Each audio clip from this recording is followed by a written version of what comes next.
Hey, it's Dr. John Terry, the Black Belt Leader, and welcome to the Black Belt Leadership Podcast, where each week I'm giving you tips, tools, insights, and resources to help you become a better version of who you are and what you do as you discover, develop, and deploy your own Black Belt leader within. Hey, this week I want to talk about getting stuck on a ride.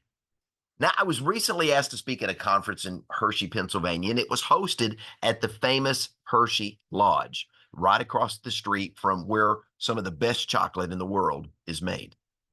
Now, there were around 200 financial professionals that were in the room, and they were all there eager to learn. I was one of the speakers that was present to teach and to train that day. When it was my turn to speak, I had the opportunity to share some advanced sales and marketing ideas, and I snuck in a few very simple conversation starters to help these financial professionals better engage with and better understand the clients that they're working with. Now, the conference wrapped up a little early, around 4 p.m., and a scheduled dinner that night had been canceled. So I had a choice I had to make. I could either go back to my hotel room and just do the same things I've always done and just kind of work on a few things, or I could take some time to explore Chocolate Town, USA. Well, I chose the latter. Why? Because as I was flying in to Harrisburg International Airport, I flew over Hershey Amusement Park. Now, if you're a roller coaster junkie like me, and all of a sudden you see 10, 11, 12, 13, 14, I don't know the exact number, but you see a park full of roller coasters, it's the perfect place to spend a late afternoon and early evening to get your coaster fix. So when the event concluded, I traveled about 3 miles from Hershey Lodge, pulled into the parking lot, Hershey Park, hopped on the tram, purchased my tickets online as I was making my way to the gate. And once inside, everywhere I turned and looked, there was another roller coaster. Now, it wasn't heaven, but I can tell you it was a really close second. Now, the first coaster I rode had an interesting name, Candemonium. Now, I looked it up, and here's what I learned about this particular ride, which I absolutely enjoyed. You ascend 210 feet in the air, and then the coaster plunges, one of the smoothest rides I've ever done, accelerating to over 76 miles an hour. And then as you work your way through these twists and turns, you come to a number of what they refer to as camelback hills. And when you hit those camelback hills on this coaster, you get an extended feeling of weightlessness that happens again and again and again. Now, I could easily see why, as people got off the ride, thrilled and excited, they immediately ran back to get in the line again because I absolutely loved this coaster. But as I was riding this coaster, I noticed a coaster that was yellow in stature. It's known as Sky Rush. It's a relatively new ride at Hershey Park. Now, as I looked, this was touted online as one of the most thrilling roller coasters in the park. Hey, I'm a roller coaster junkie. Who doesn't want the thrill of an incredible coaster? So as I made my way towards Sky Rush, I could see why this appeared to be a thrilling ride. I noticed that there were 4 high-speed turns. There were some zero gravity drops that appeared to be there. So you got the chance to go weightless. So what did I do? I got in line and I waited a few minutes because the lines were small. And before I knew it, I was locked and loaded in the coaster, ready to ride. Now, while I'd gotten in the line, I met a dad and a son who were enjoying one last hurrah before summer was over and school started back. And like me, they were roller coaster junkies and they were there to do one thing, ride as many roller coasters as they could to be able to go home and talk about it to mom when they got back. We all couldn't wait to experience this new and thrilling ride known as Sky Rush. Well, with the thumbs up from the crew, the coaster began to inch forward and started to climb a 200-foot incline to get to the top of the track where we would be released and we would soar into the abyss and have an opportunity to experience this incredible ride. But about halfway up the steep incline, the coaster lurched to a stop. It reminded me of some of the rides I've been on in the past where they take you a certain way, they stop, and then all of a sudden you're accelerated at breakneck speed, and that gets you started. Well, I thought this might be going to happen, as did the companions that were beside me. We're all waiting for the catapult to engage and throw us to the top, and off we go. And we waited, and we waited, and we waited, and then we waited some more. And then I heard the dreaded voice. I'll paraphrase. Ladies and gentlemen, we have experienced a technical issue. Maintenance has been notified and is in transit. Please remain calm and in your seat. The ride will resume shortly. Now, get this. I'm stuck on a ride over 100 feet in the air on a steep incline, and I can't go anywhere.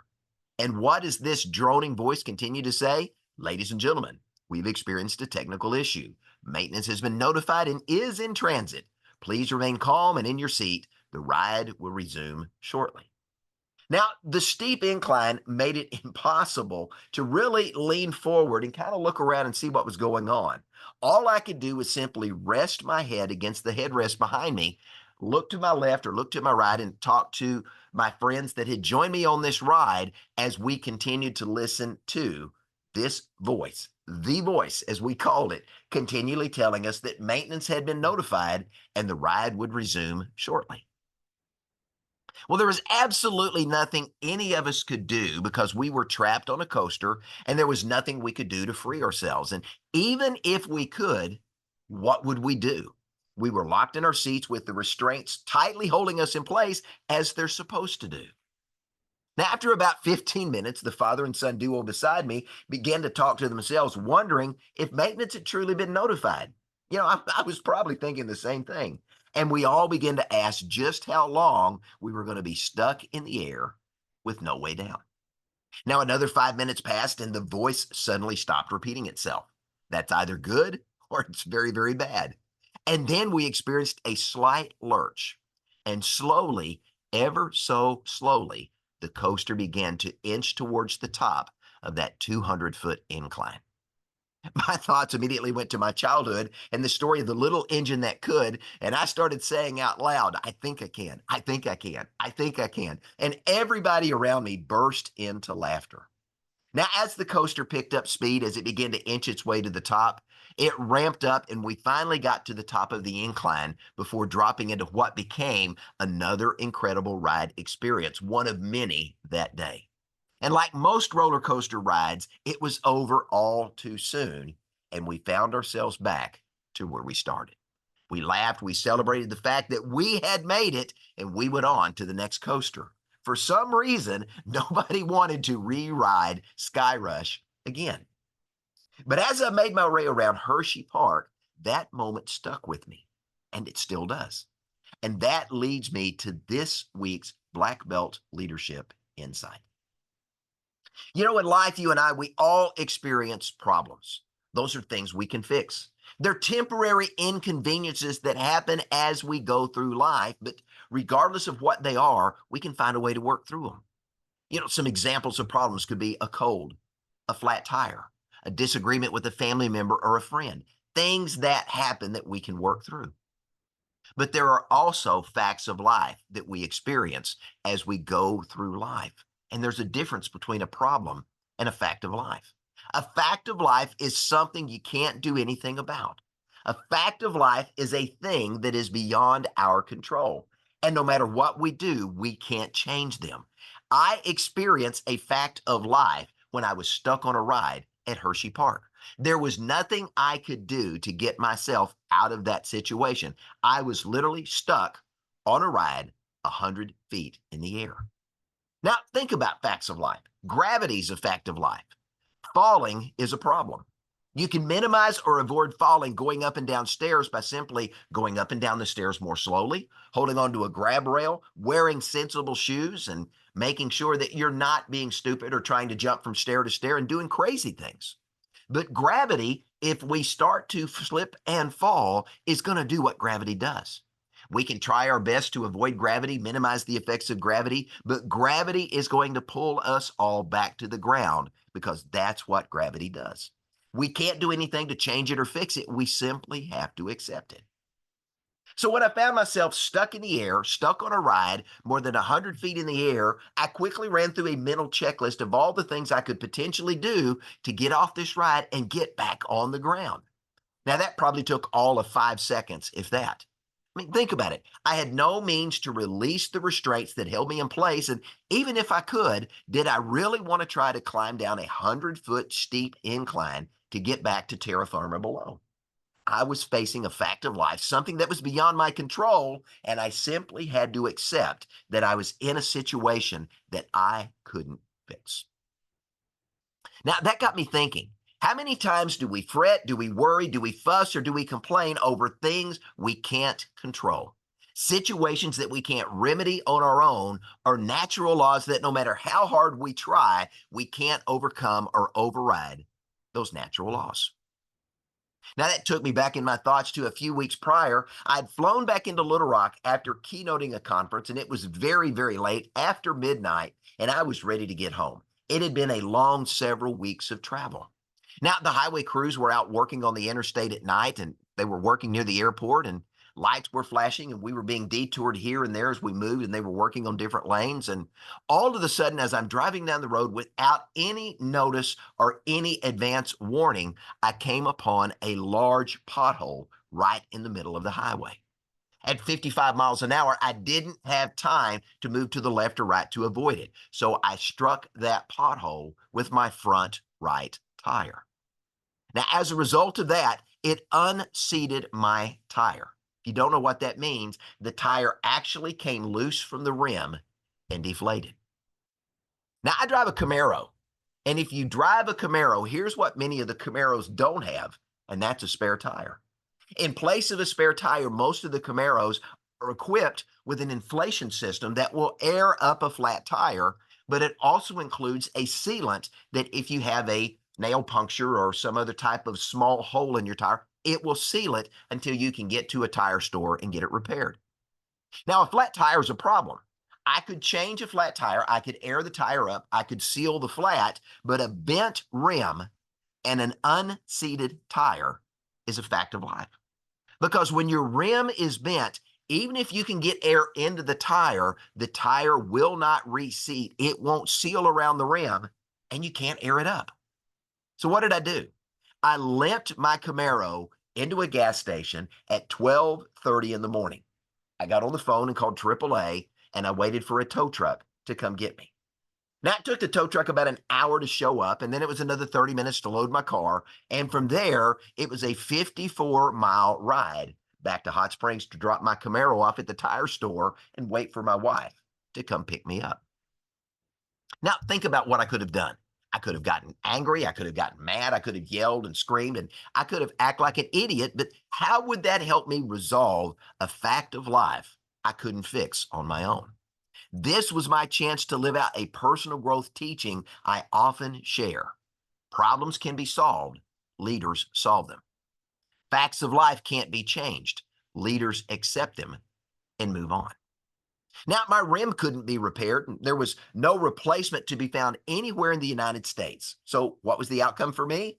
I got to buy 4 new rims and 4 new tires. Yeah, my tires needed changing, and I get that, but I got to also buy 4 new rims. That was an expensive proposition. Now, the story gets better because 2 weeks later, I was driving home from the very same airport. And around Conway, Arkansas, between Conway and Mayflower, I struck a piece of metal that would apparently fallen out of a vehicle or some reason. It was in the middle of the interstate and it shattered one of my new rims, bursted a second rim, actually bent the second rim, and 2 of the brand new tires I had just purchased had been destroyed.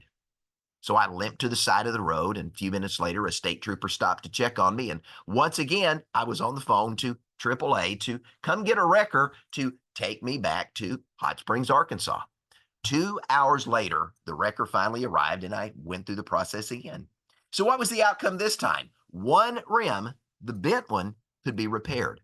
The other one that was shattered had to be replaced, as did 2 of those brand new tires I purchased. So once again, I had to choose between fussing, complaining, yelling, getting mad and angry, or simply accepting the fact that this was a fact of life I couldn't change and move on. Now, backstory to that, or actually just a side story to that. Interestingly enough, before the trooper could find the piece of debris on the highway and remove it, two more vehicles got to join me on the side of the road because they experienced a similar outcome to my own. One of the drivers took the low road. His behavior and his language were embarrassing. He got out of his car and he was yelling and screaming and throwing things and just having an embarrassing time for anybody and everybody driving down the highway to see. Not a single thing he was doing was making the situation better. In fact, it was making it worse. Now, the other driver that experienced the same thing he and this first guy had, he did nothing. He simply limped off to the side of the road, popped the trunk, and in a few minutes he had mounted his spare tire, put the other tire in the trunk, got back in his car, and was on the road. Good for him. I wasn't able to do that. But that brings me back to the story about being stuck on a ride and how we respond to problems and facts of life.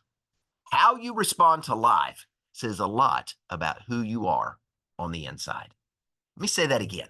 How you respond to life says a lot about who you are on the inside. Here's what I can tell you. Black belt leaders understand that problems in life can be solved, but facts of life can't, and they simply have to be accepted. Because other people are always watching us as leaders, how we respond to a problem or a fact of life speaks volumes about our character. Now, our character is how we think, how we feel, and how we behave. It says a lot about what we value and what's truly important to us. And guess what? It is always on display. Black belt leaders understand that people do what people see. Our character is always on display anytime we're before other people and even when we're not. Our character is on display even when we're experiencing a fact of life we can't fix or resolve on our own. Our character shows up in our daily routine, whether we realize it or not, whether we like it or not. I love the way Napoleon Hill, in his classic book, The Laws of Success, reminds his readers about character. Here's what he says, and I quote, "Human character does evermore publish itself. It cannot be concealed. It hates darkness. It rushes into light." That's a powerful statement. Human character does evermore. It always publishes itself. It puts itself on display. Your character cannot be concealed. You can't hide it in the darkness because your character always rushes to be revealed in the light of day. And Black belt leaders understand this. There is no value in losing your temper or allowing your emotions to run wild. These things only serve to diminish how we're perceived as a leader by everyone who's watching. And believe you me, people are always watching a leader. Black belt leaders understand their leadership and their character is always on display. And as such, what do? They choose to proactively solve the problems they face and accept the facts of life they can't change. Now, what we're really talking about in this lesson is self-control. Now, self-control is defined as the ability to manage or control our impulses, our emotions, and our behaviors to achieve our long-term goals, even in the midst of temptation, stress, or anxiety. Now, in life, you and I are all going to face problems. Again, we can solve those. And other times we're going to face facts of life we can't change and simply have to accept. Our outlook determines our outcome. Self-control helps us as black belt leaders maintain the right outlook so we can regulate our response to problems and to facts of life. You know, I think about these things when I'm stuck on a roller coaster 100 feet in the air at an amusement park in Hershey, Pennsylvania. I think about things like this in a variety of odd places. Maybe you don't, but I do. But here's my point. You should be thinking about these things as well because your character is always on display. Your character is who you are, even when no one is looking. You create your character. Your personality is defined by other people in terms of how they see you, but your character is 100% on you to create, to develop, and to manage. So I want you to think about whether you're stuck on a ride or not, what your character says about you. Do you need to work on your self control?